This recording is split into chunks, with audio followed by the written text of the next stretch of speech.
During the Easter holiday in 2007, in a small, peaceful town called Forks, Washington, a family was preparing for the celebration. It was David and Sarah, whose names have been changed, along with their 2 young children, Lily aged 7 and Tom aged 5.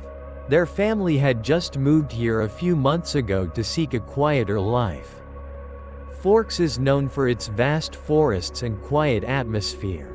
Easter here usually takes place simply and warmly, with Easter egg hunts for children and family dinners. David and Sarah were helping their children decorate Easter eggs. Lily and Tom were very excited about the bright colors and funny patterns. The whole family laughed and talked happily in the warm kitchen. However, as Lily was coloring an egg, she suddenly stopped. Her face became confused and a little scared. Lily stared intently at the egg in her hand, as if there was something unusual about it. Sarah asked her daughter, "What's wrong, sweetie? Is there something wrong with your egg?" Lily didn't answer. She slowly pointed to a small dark red stain on the eggshell. The stain looked like a drop of dried blood. Sarah looked at the egg and felt a little uneasy. She thought maybe it was just smeared paint, but it looked strangely like blood. She took the egg from Lily's hand and tried to wipe off the stain. However, the dark red stain did not fade. It clung tightly to the eggshell, as if it had dried a long time ago. David came closer and asked, "What's wrong, honey?" Sarah showed the egg to David. David looked at the egg and also felt confused. He used his finger to gently scratch the stain, but it wouldn't come off. "That's strange," David said. "It looks just like real blood." Lily started crying. "I'm scared. This egg is scary." Sarah hugged her daughter and comforted her. She said, "It's okay, sweetie. It's probably just a special kind of paint." However, in Sarah's heart, a strange unease lingered. She couldn't explain the dark red stain on that egg. It looked disturbingly like blood. Sarah and David tried to ignore it and continued helping the children decorate eggs. But the unease always stayed with them. When all the eggs were decorated, they placed them in a basket to prepare for the Easter egg hunt the next morning. The egg with the dark red stain was placed at the bottom of the basket. That night, Sarah didn't sleep well. She kept thinking about the strange egg. She felt as if something evil was hidden within it. Around 3 a.m., as Sarah was dozing off, she suddenly heard a strange noise coming from downstairs. It was a light sound, like something rolling on the floor. Sarah startled awake, listening intently. She was sure she hadn't misheard. The sound came again, this time a little clearer. It seemed to be coming from the living room. Sarah felt her heart beat faster. She slowly got out of bed and left the bedroom, carefully stepping on the wooden floor. As she approached the stairs, Sarah looked down into the pitch-black living room. She saw nothing but darkness. However, the sound came again, this time sounding very close. It sounded like an egg rolling. Sarah shivered. Could it be that the egg with the dark red stain was moving? Sarah stood at the top of the stairs, looking down into the pitch-black living room. The soft rolling sound echoed again, as if someone was playing with the Easter eggs in the dark. Sarah felt a cold fear engulf her. She knew there was no one down there. The rolling continued, sometimes fast, sometimes slow. Occasionally, it stopped abruptly, creating an eerie silence, then resumed. Sarah felt as if someone was deliberately teasing her, playing with her fear. She tried to speak. "Who's down there?" Her voice trembled, echoing in the silent space. There was no answer. Only the rolling sound of the egg continued. Sarah slowly walked down the stairs, each step as quiet as possible. She walked towards the living room, trying to peer into the darkness. As she approached the living room, Sarah saw something sparkling under the moonlight shining through the window. It was an Easter egg, rolling on the floor. The egg was brightly colored, just like the eggs her family had decorated that afternoon. But what was terrifying was that the egg was rolling by itself. Sarah froze, staring in horror at the moving egg. She couldn't believe her eyes. The egg was rolling on the floor, as if some invisible force was pushing it. And as the egg rolled closer, Sarah was horrified to realize it was the very egg with the dark red stain. The dried blood stain looked even more terrifying under the moonlight. The egg rolled to Sarah's feet and stopped. It lay there, the dried blood stain looking directly at her. Sarah felt a bone-chilling cold spread through her body.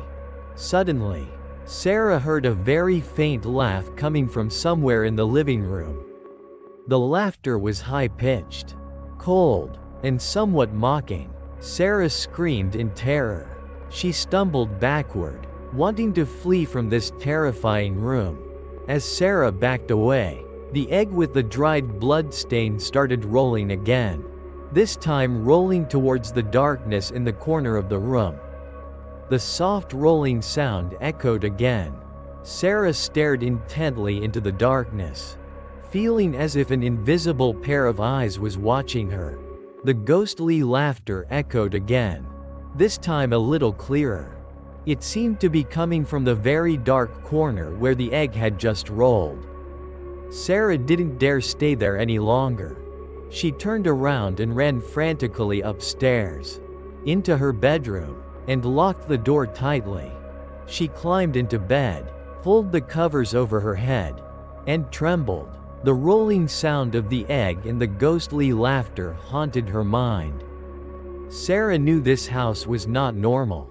Something evil was here, and it was related to that egg with the dried blood stain. The next morning, Sarah woke up feeling tired and scared. She didn't dare tell David about what she had experienced the previous night, afraid he wouldn't believe her. However, the strange phenomena continued in the following days. The rolling sound of the egg and the ghostly laughter still echoed every night. Around 2 a.m., Sarah decided to investigate the history of this house, especially what had happened during the Easter holiday. She believed there was some connection between Easter and the strange phenomena she was experiencing. Sarah searched for information online about the history of Forks and the terrifying events that had happened here. She discovered a tragic story that occurred many years ago. Around Easter, the story was about a small family who lived in this house in the 1980s.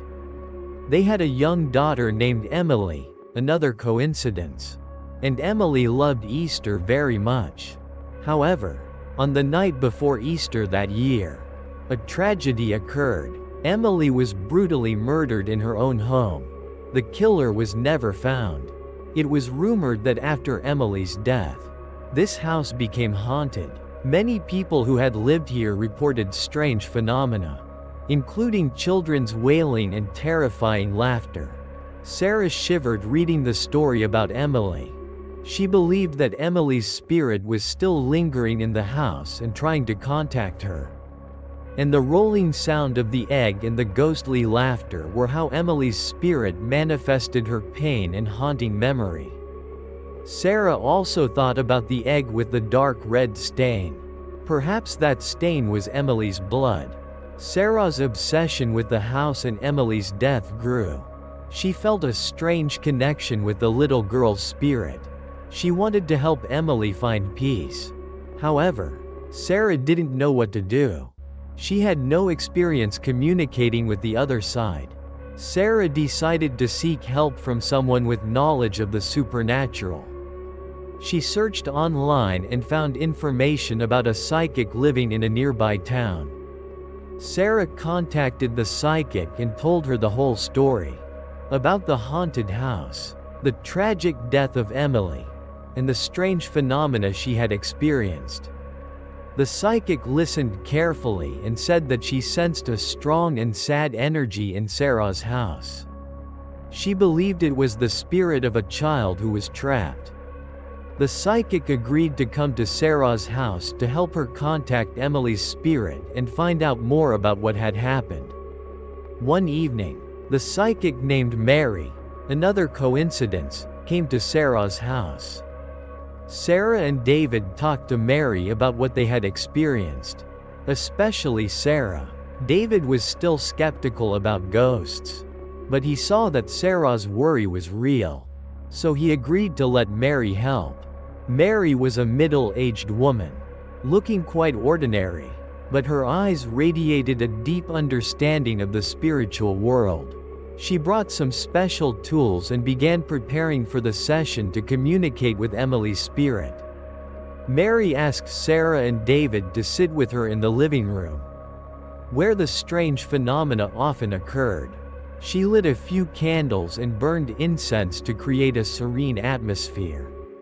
Mary closed her eyes, took a deep breath, and began to chant. Sarah and David sat silently, their hearts pounding in their chests. In the living room, the atmosphere became colder. The candles flickered violently, even though there was no wind. Mary spoke softly. "I sense the presence of a child spirit. It's Emily." Sarah shivered. She knew that Emily was nearby. Mary said, "Emily, are you here? We want to talk to you. We want to help you." For a moment, there was no answer. But then, the very faint giggling echoed in the room again. Cold and sad, Mary said, "Emily, why are you so sad? Do you want to tell us anything?" After a while, a very small and weak child's voice spoke, so scared. Sarah felt a pang of pain hearing Emily's voice. The little girl was very frightened. Mary said, "Emily, what are you scared of? Please tell us." Emily's voice spoke again, this time weaker. "He is here." Sarah and David looked at each other, full of worry. Who was the he Emily was talking about?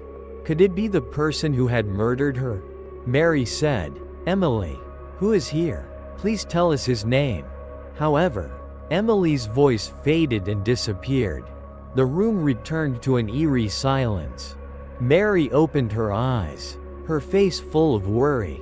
Emily's spirit is very scared.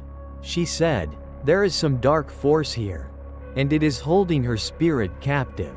Mary believed that the person who had murdered Emily was still lingering in this house, or that some evil force had been drawn to the tragedy that had occurred. Mary explained that to help Emily cross over, they needed to find out the truth about her death and confront the dark force holding her captive. Mary also said that the egg with the dark red stain might be a connection between Emily and this world. It might contain a part of her energy or memories. Sarah and David were scared, but they were determined to help Emily. They knew they couldn't leave the little girl's spirit to suffer like this forever. Mary said she would stay at Sarah's house for a few more days to try to learn more about the dark force and how to help Emily. Mary spent the following days researching the history of the house and Emily's death. She found out that the house had a darker history than people rumored. Not only Emily's death, but other tragic events had also occurred here. In the 1960s, this house belonged to a man named Arthur. Arthur was an eccentric man with strange behaviors. It was rumored that Arthur performed evil rituals in this house and had summoned something from the other side. Mary believed that Emily's death was related to Arthur and the thing he had summoned. Perhaps Arthur had returned, or the thing he had summoned was still lurking in this house.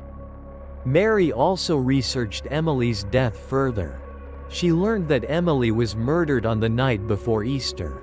The method of murder was very cruel and brutal. Mary sensed a very strong angry and evil energy in the house.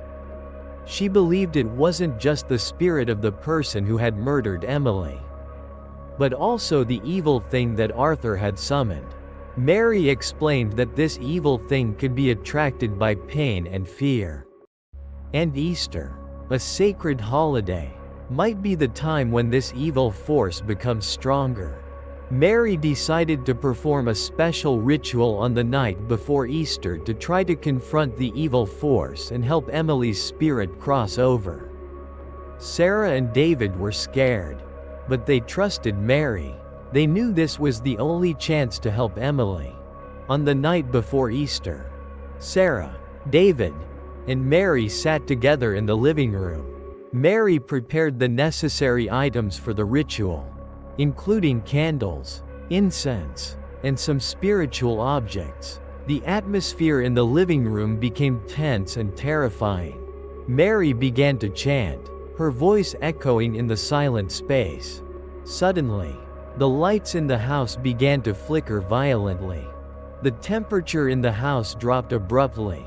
The wind whistled through cracks like terrifying whispers. Sarah and David felt an evil presence approaching. They heard strange noises coming from all the rooms in the house, like heavy footsteps and objects being knocked over. Then, the rolling sound of the egg echoed again. From somewhere in the living room, it rolled faster and harder than before, as if trying to rush towards them. And Emily's ghostly laughter echoed again, this time no longer sad, but high-pitched and terrifying, like the laughter of a mad person. Mary said, "It's coming. The evil thing is coming." The rolling sound of the egg with dried blood became louder, and Emily's ghostly laughter grew increasingly high-pitched and terrifying. The egg rushed towards them with incredible speed, as if pushed by some invisible force. Mary quickly drew a protective circle around Sarah, David, and herself with white chalk. "Stay inside the circle. Don't go out," Mary yelled. The egg hit the protective circle hard, creating a loud noise. The circle glowed faintly, preventing the egg from entering. The ghostly laughter echoed with rage. Suddenly, a large, dark figure appeared in the living room, hovering in the air. It was a distorted and terrifying creature, with glowing red eyes staring at them. This was the evil thing that Mr. Robert had summoned. The creature roared terrifyingly, causing the entire house to shake violently. It lunged towards the protective circle. Trying to break it, Mary continued to chant, her voice echoing and full of power. The protective circle glowed more intensely, resisting the creature's attack. Inside the house, other strange phenomena also occurred. Furniture was thrown everywhere, the walls cracked open, and terrifying noises echoed from all the rooms. It was as if the whole house was coming alive and fighting against them. Sarah and David held each other tightly, trembling with fear. They stared intently at the terrifying creature trying to break the protective circle. They knew that if the circle was broken, they would have no chance of survival. Emily's ghostly laughter still echoed, but now it seemed mixed with the creature's growls. It was as if Emily was being controlled by the evil thing. Mary said, "Emily's spirit is being held captive by it. We have to help her get out." Mary took out a spiritual item. It was an old necklace. She said, "This is Emily's item. Perhaps it can help her remember." Mary threw the necklace towards the creature. The necklace glowed as it flew through the air and hit the creature. Immediately, the creature shrieked in pain. Emily's ghostly laughter stopped. The dark figure cringed, as if in extreme agony. Then, a faint light appeared from within the dark figure. It was the blurry shape of a small girl. It was Emily. Emily looked towards Sarah and David with sad and frightened eyes. "Help me," the little girl said, her voice weak. Sarah and David saw the blurry spirit of Emily in the dark figure, their hearts aching. They knew she was being held captive and controlled by that evil thing. Mary said, "We have to get Emily's spirit out of there." Sarah, David, grabbed the egg with the dried blood stain. "It's Emily's connection." Sarah and David looked at each other. That egg had been their source of fear for so long. But now it was the only hope to save Emily. They stepped out of the protective circle and walked towards the egg lying on the floor. The dark figure was still cringing in pain. Sarah and David carefully bent down and picked up the egg. As soon as their hands touched the egg, a warm energy spread through their bodies. The egg glowed faintly, and the dark red stain on the eggshell seemed to be fading. Mary continued to chant, facing the dark figure and Emily's spirit. She said, "Emily, remember your family. Remember the love. You don't belong to this darkness." Sarah and David looked at the blurry spirit of Emily and said, "Emily, sweetie, Mommy and Daddy are here. Come back to us." Emily's spirit looked towards them. Her eyes still scared, but a glimmer of hope appeared. The dark figure suddenly roared in anger. It tried to regain its strength and hold onto Emily's spirit. But the egg in Sarah and David's hands glowed more intensely. The light from the egg shone on Emily's spirit, as if pulling her towards them. Emily's spirit slowly moved out of the dark figure, heading towards Sarah and David. The dark figure resisted fiercely, trying to keep hold of the little girl's spirit. The tug of war between light and darkness took place in the living room.